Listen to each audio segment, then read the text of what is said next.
Welcome back, all you kings, queens, and in-betweens, to another almost BL special here on the channel, because we are going to be reviewing an anime for the 2024 anime season that is a little confusing. This was a bamboozle BL and then not a BL, and I feel lied to. I feel a little lied to too, even though if we had just read this description, we would have known. Or pay attention to the tags. Either way, whatever.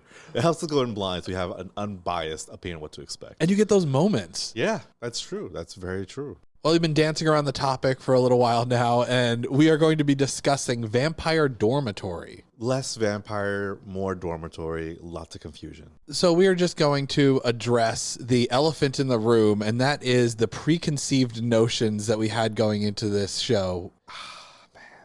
Okay, so from the trailer, I remember seeing the person in the red hair, and I thought, well, that's a very pretty person. And as we've seen in many BLs, often the soft boy looks very, very, very, very pretty. But this one looked extra pretty. And I thought, well, maybe they're just upping the prettiness. And I figured, okay, another BL. What is my life without a, topical BL, if nothing else? So fine, jumped on board. Gave me vibes of, Azumi from Love Stage.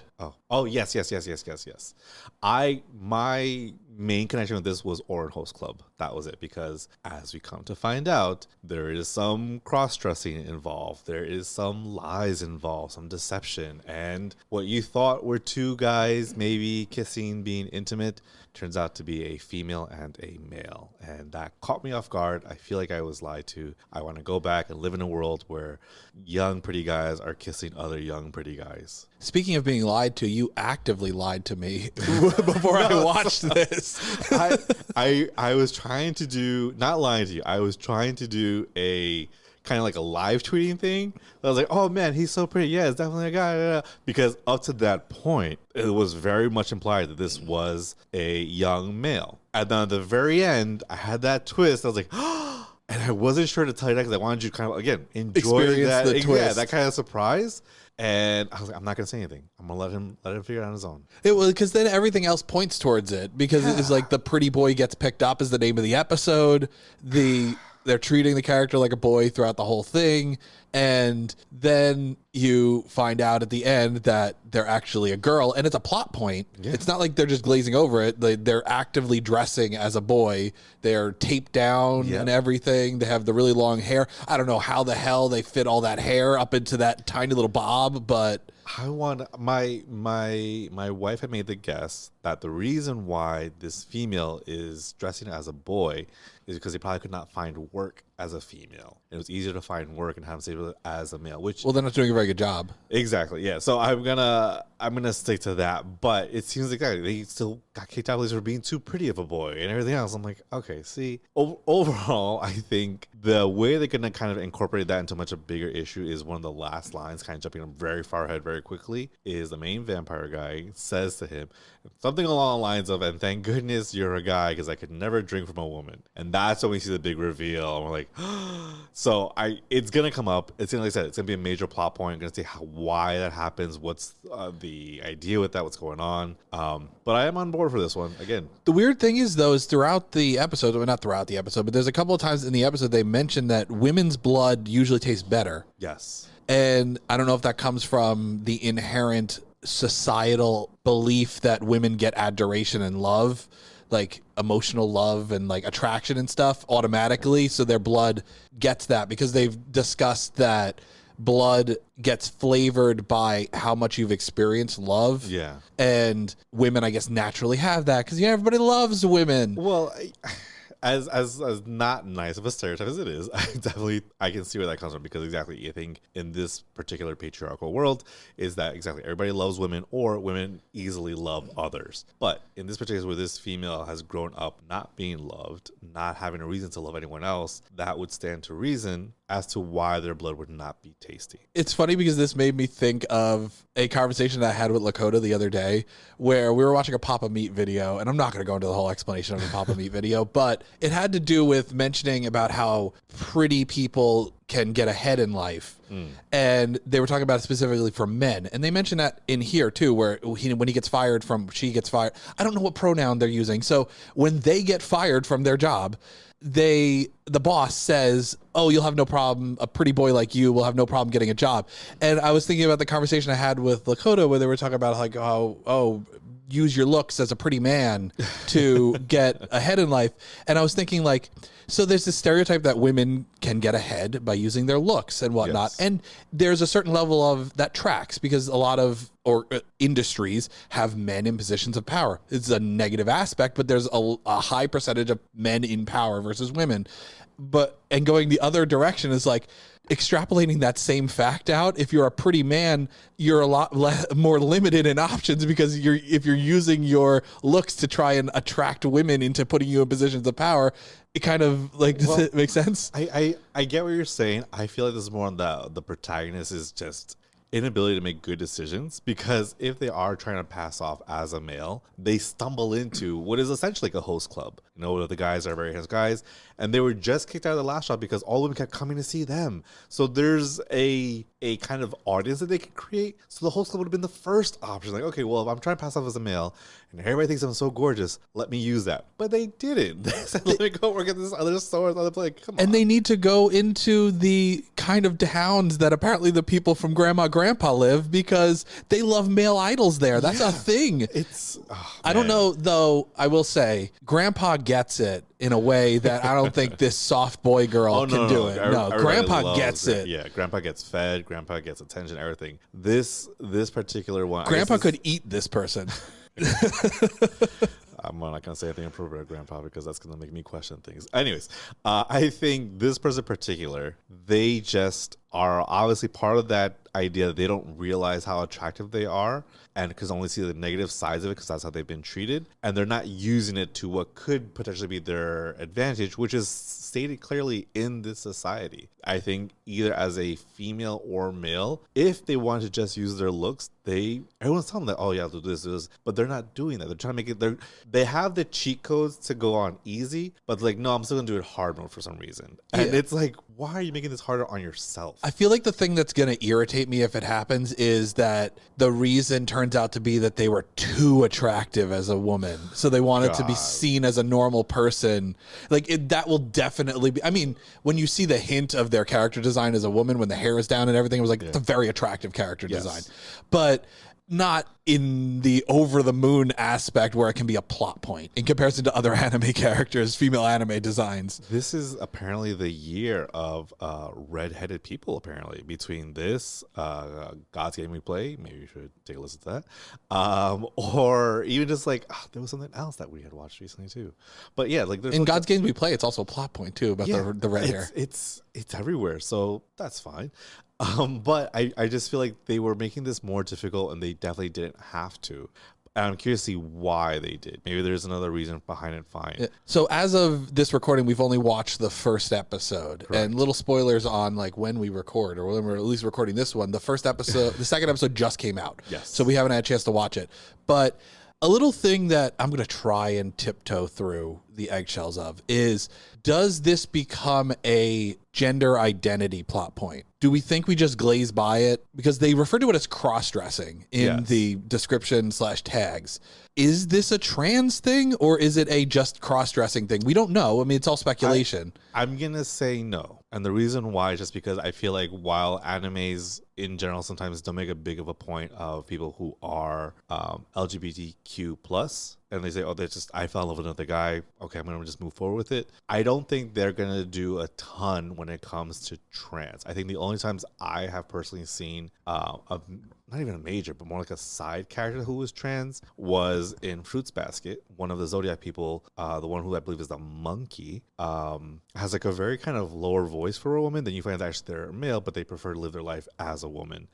Aside from that, I think it's always been like a plot point where if that person didn't have to do that, then they wouldn't. Like in Orin Host Club, you know, she dresses up as a boy because she has to, but doesn't really care about it.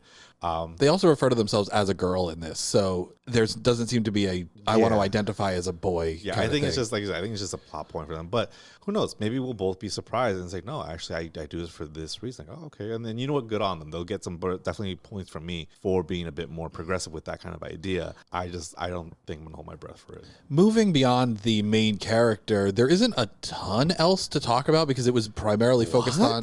I don't think there was a lot in this episode. Weird. There was we got a couple of things that we touched on in terms of the society of how the vampires work. I can give you so much lore on vampires right now. Run down off this first episode. What else we have? And you're going to be surprised. You're like, you know what? $5. After I'm done, you're like, you know what? You're right. They did mention all those things. First of all, there's a huge community of vampires. Huge. Of which they're already kind of giving hints of other people, other power dynamics, power struggles, everything else fine.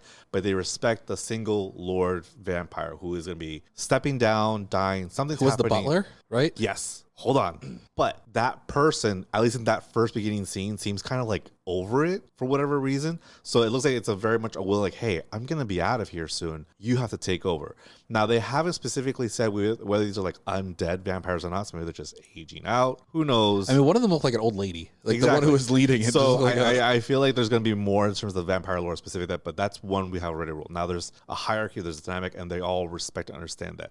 There is going to definitely be a power struggle because there are other people who are willing to do it or want to be part of it, but there are two rival characters. Yes, but the main person says, I want this person to be it. Like, okay, that's what we're going to choose. Fine. Then switch over to the quote unquote regular human world. The main vampire lord is acting as the butler of this upcoming vampire person for whatever freaking reason. They could very easily pull rank, which they kind of did when they had the conversation. Their voice changed. They got a lot more serious, a lot more stern.